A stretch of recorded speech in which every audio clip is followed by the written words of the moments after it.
Venmo accepts some prepaid Visa gift cards as payment methods, but you technically cannot add funds from the card to your Venmo balance. No add money from cards. Many gift cards fail due to registration, zip issues, or issuer blocks. However, there is a possible workaround, risky, but may actually work. Register the gift card, essential. Go to the issuer's site, for example, vanillagift.com. Register with your name, address, zip code. Add to Venmo, app, Me tab, wallet, plus, debit credit card. Enter gift card details. Link, success varies, often declined.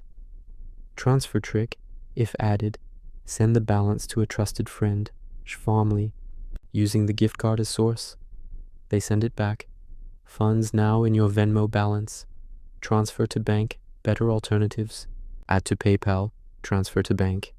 By money order, deposit, sell on raise, or card cash, 70-90% value.